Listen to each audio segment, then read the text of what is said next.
For decades, one moment has followed Sharon Stone like a shadow she could never outrun. It was dissected, replayed, joked about, and dismissed as a clever trick of cinema.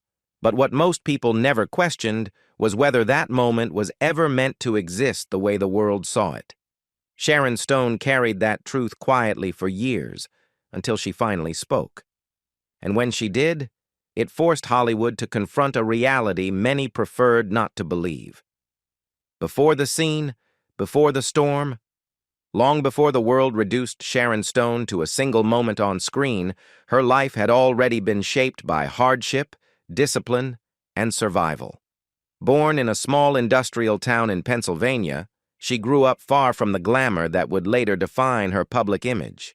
Her father worked long hours shaping metal with precision, while her mother balanced numbers and family responsibilities with quiet resilience.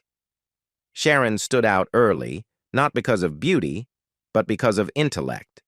With an exceptionally high IQ, she moved through school faster than her peers, finishing high school at an age when most children were still trying to fit in. That brilliance, however, came with isolation.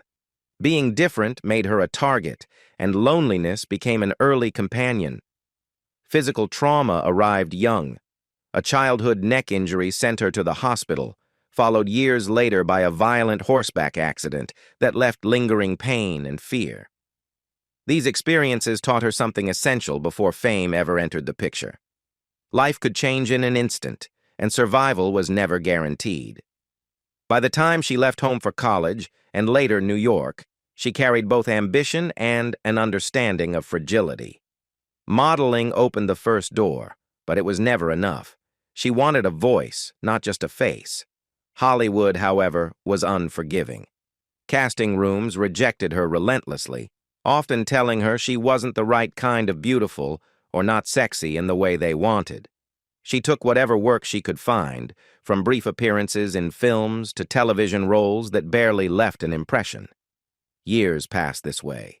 Audition after audition, rejection after rejection. Fame did not arrive quickly or kindly. By the time she reached her 30s, Sharon Stone was not a newcomer chasing a dream, but a veteran of disappointment who had learned endurance the hard way.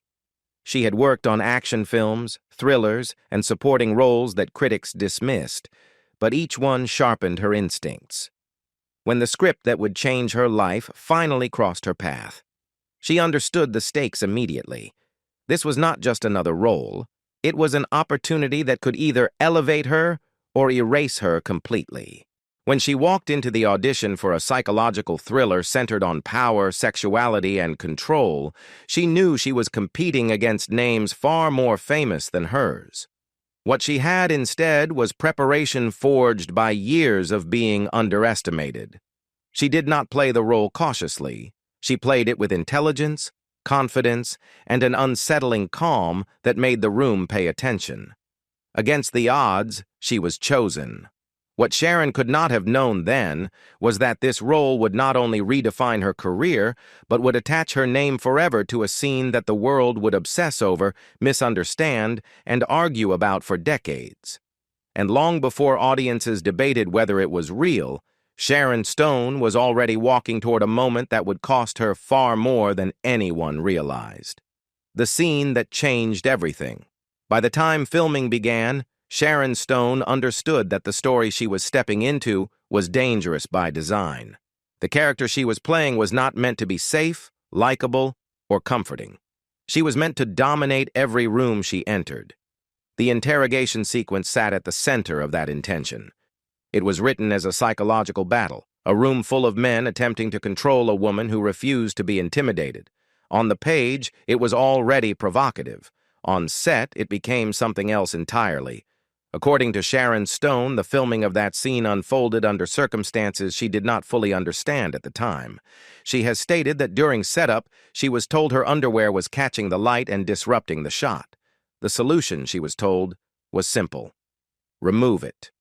She was reassured that nothing explicit would be visible, that the camera angle would protect her, and that the suggestion alone would communicate the character's power. Trust mattered in that moment. She trusted the director. She trusted the process. She trusted that the boundaries she believed were in place would hold. What the audience later saw shattered that trust. When the completed film was screened, Sharon Stone was not alone in a quiet editing room. She was surrounded by agents, executives, and lawyers. And in that room, she realized the camera had captured far more than she had been led to believe. The exposure was unmistakable. The moment was brief, but irreversible. In her own words, it no longer mattered what the intention had been. The image was out there, and it was hers. Sharon has said she reacted immediately, confronting the director and leaving the screening in shock. Legal action crossed her mind. She contacted her lawyer. She considered stopping the film's release. But the reality of power settled in quickly. The movie was already moving forward. The studio machine was already in motion. And she faced a choice that many actors, especially women at that time, were forced to make in silence. Fight and risk being labeled impossible, or endure and survive. She chose survival. Publicly, the scene was framed as fearless and intentional. Privately, it marked the beginning of a long internal conflict. Overnight, Sharon Stone became a global sensation, but the conversation was no longer about her performance, her intelligence, or the complexity of the character. It was about whether the moment was real, whether it was planned, and whether she had known. And that question followed her everywhere, long after the applause faded. Fame arrived. Control disappeared. When the film was released, Sharon Stone did not ease into fame. She was thrown into it. Interviews multiplied overnight. Covers appeared everywhere. Her name was suddenly inseparable from that one moment, repeated endlessly, often stripped of context. Many viewers assumed the scene had been exaggerated by rumor or camera trickery. Others treated it as a calculated stunt. Very few asked how it had actually felt to live inside it. The industry responded with enthusiasm and limitation at the same time. Offers arrived quickly, but most of them were narrow. They wanted the image, not the woman behind it. Characters echoed the same dangerous sensuality without the psychological depth she had fought to bring to the screen. Sharon found herself praised and boxed in simultaneously, admired and reduced in the same breath. Behind closed doors, the pressure intensified. She has since described how power dynamics worked quietly but relentlessly.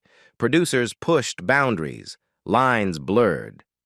On another set, she would later reveal, she was pressured by a powerful figure to sleep with a co-star under the claim that it would improve on-screen chemistry. She refused. The refusal mattered to her, but it also reinforced a reality she had already learned. Speaking up carried consequences, and silence often felt safer. Public debate continued, but it was uneven. The director maintained that the scene had been fully understood and artistically justified. The screenwriter distanced himself from its creation altogether, noting that the most infamous moment was not in his original script. Each version of the story coexisted, but one voice consistently carried less authority than the others. Sharon's experience was questioned, analyzed, and often dismissed as revision or regret. As her career surged, something else was quietly happening. The scene that made her famous began to overshadow her work. Even as she delivered increasingly complex performances, the conversation kept circling back. It followed her onto talk shows, into press junkets, and through years of public life. People laughed about it. People doubted it. People assumed it was never meant to be taken seriously. For Sharon Stone, the cost was not only professional, it was personal. The moment had taken ownership of her image in a way she had never agreed to, and the world kept asking her to defend or deny it rather than understand it. The fame was real. The success was undeniable. But so was the sense that something essential had been taken, reshaped, and sold back to her as empowerment. And even as she kept moving forward, the shadow of that disbelief never fully let go, proving she was more than a moment. Determined not to be defined by a single scene, Sharon Stone made a deliberate choice to fight for work that demanded more from her than shock value. That fight led her to one of the most important collaborations of her life. When she was cast as Ginger McKenna in a sprawling crime drama directed by Martin Scorsese, the role came with no safety net. Ginger was volatile, wounded, manipulative, and deeply human. There was no room to hide behind glamour. Every weakness would be visible. The performance changed how critics spoke about her. For the first time since her rise, the conversation shifted from what she represented to what she could do. Her portrayal earned her major industry recognition and finally forced Hollywood to acknowledge that she was not an accident of controversy, but a serious actress who could carry emotional weight. For Sharon, the role felt like vindication. It was proof that the years of rejection, endurance, and discipline had led somewhere meaningful. But success did not simplify her life. Meaningful roles remained scarce, and she had to navigate an industry that still preferred the image it had already sold. At the same time, her personal life unraveled quietly. Relationships failed. Her first marriage ended without scandal, but with emotional emptiness. Later romances promised stability and delivered disappointment. She learned, painfully, that professional triumph did not protect her from personal loss.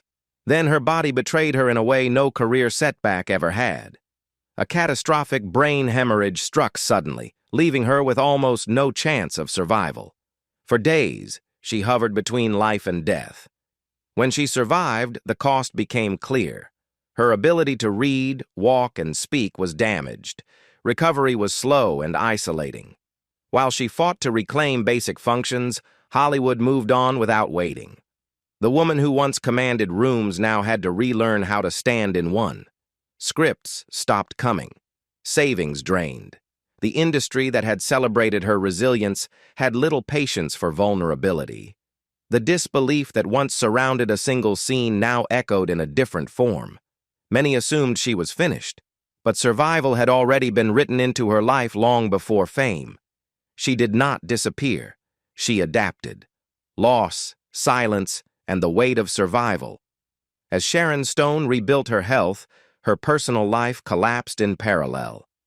Her marriage ended while she was still recovering, and what followed was one of the most devastating chapters of her life. The custody battle over her son became a public reckoning. In court, her past roles were used against her. Her character was questioned. Her fitness as a mother was debated in ways that stripped away dignity and compassion. When the ruling came, it took more than custody. It took time she could never reclaim. She later described it as losing her family in a single decision. For someone already navigating physical recovery and financial strain, the loss was crushing. And yet, she endured it largely in silence. There were no public breakdowns, no spectacle, only survival. During these years, she learned how fragile fame truly was.